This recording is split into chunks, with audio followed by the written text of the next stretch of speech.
بسم اللہ الرحمن الرحیم۔ ترجمہ: اللہ کے نام سے شروع جو نہایت مہربان رحمت والا ہے۔ الف لام میم۔ الف لام میم صراط الجنان میں ہے۔ قرآن پاک کی 29 سورتوں کے شروع میں اس طرح کے حروف ہیں، انہیں حروف مقطعات کہتے ہیں۔ ان کے بارے میں سب سے قوی قول یہ ہے کہ یہ حروف اللہ تعالیٰ کے راز ہیں اور متشابہات میں سے ہیں۔ ان کی مراد اللہ تعالیٰ جانتا ہے اور ہم ان کے حق ہونے پر ایمان لاتے ہیں۔ ذالک الکتاب لا ریب فیہ ھدی للمتقین۔ ترجمہ: وہ بلند رتبہ کتاب جس میں کسی شک کی گنجائش نہیں، اس میں ڈرنے والوں کے لیے ہدایت ہے۔ لا ریب، کوئی شک نہیں۔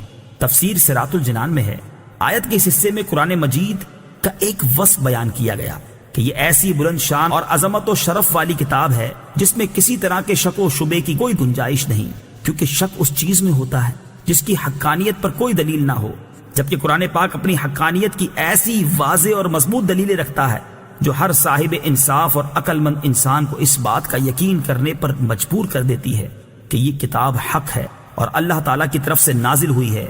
تو جیسے کسی اندھے کے انکار سے سورج کا وجود مشکوک نہیں ہوتا، ایسے ہی کسی بے عقل مخالف کے شک اور انکار کرنے سے یہ کتاب مشکوک نہیں ہو سکتی۔ ھدی للمتقین، ڈرنے والوں کے لیے ہدایت ہے۔ تفسیر صراط الجنان میں ہے، آیت کے اس حصے میں قرآن مجید کا ایک اور وصف بیان کیا گیا کہ یہ کتاب ان تمام لوگوں کو حق کی طرف ہدایت دیتی ہے جو اللہ تعالیٰ سے ڈرتے ہیں، اور جو لوگ نہیں ڈرتے انہیں قرآن پاک سے ہدایت حاصل نہیں ہوتی۔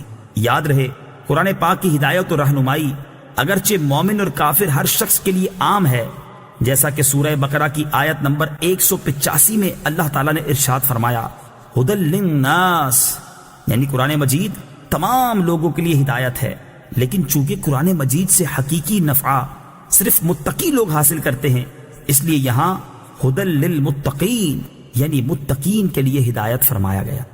تقوی کا معنی ہے نفس کو خوف کی چیز سے بچانا، اور شریعت کی اصطلاح میں تقوی کا معنی یہ ہے کہ نفس کو ہر اس کام سے بچانا جسے کرنے یا نہ کرنے سے کوئی شخص عذاب کا مستحق ہو، جیسے کفر و شرک، کبیرہ گناہوں، بے حیائی کے کاموں سے اپنے آپ کو بچانا، حرام چیزوں کو چھوڑ دینا اور فرائض کو ادا کرنا وغیرہ۔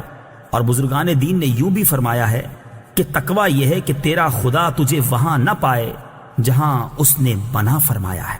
الذین یؤمنون بالغیب ویقیمون الصلاة ومما رزقناہم ينفقون۔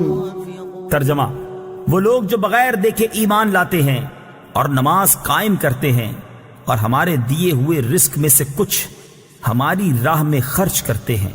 الذین یؤمنون بالغیب، وہ لوگ جو بغیر دیکھے ایمان لاتے ہیں۔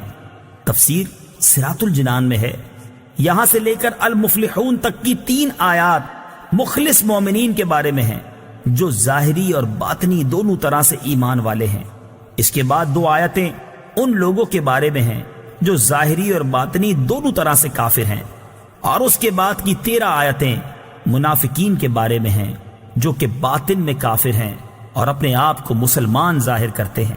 آیت کے اس حصے میں متقی لوگوں کا ایک وصف بیان کیا گیا ہے کہ وہ لوگ بغیر دیکھے ایمان لاتے ہیں، یعنی وہ ان تمام چیزوں پر ایمان لاتے ہیں جو ان کی نگاہوں سے پوشیدہ ہیں، اور نبی کریم صلی اللہ تعالی علیہ وسلم نے ان کے بارے میں خبر دی ہے، جیسے مرنے کے بعد دوبارہ زندہ کیا جانا، قیامت کا قائم ہونا، اعمال کا حساب ہونا اور جنت و جہنم وغیرہ۔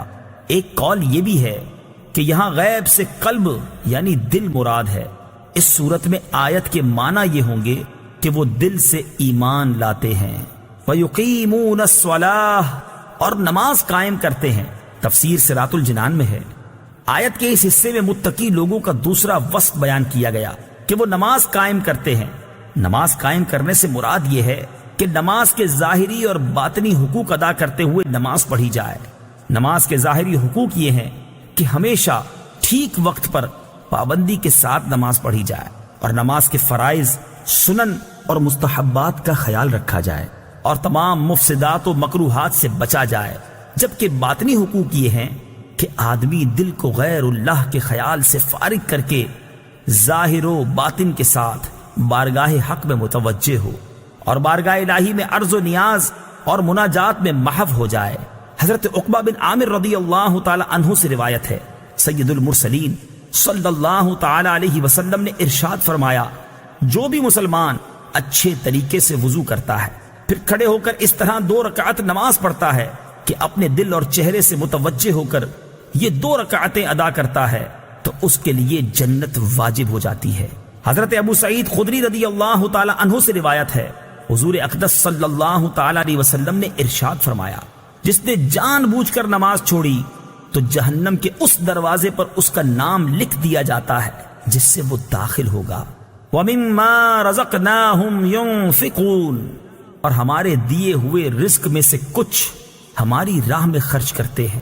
تفسیر صراط الجنان میں ہے، آیت کے اس حصے میں متقی لوگوں کا تیسرا وصف بیان کیا گیا کہ وہ اللہ تعالیٰ کے دیے ہوئے رزق میں کچھ اللہ تعالیٰ کی راہ میں خرچ کرتے ہیں۔ راہ خدا میں خرچ کرنے سے یا زکوٰۃ مراد ہے، جیسے کئی جگہوں پر نماز کے ساتھ زکوٰۃ ہی کا تذکرہ ہے، یا اس سے مراد تمام قسم کے صدقات ہیں، جیسے غریبوں، مسکینوں، یتیموں، طلباء، علماء اور مساجد و مدارس وغیرہ کو دینا، نیز اولیاء کرام یا فوت شدگان کے ایصال ثواب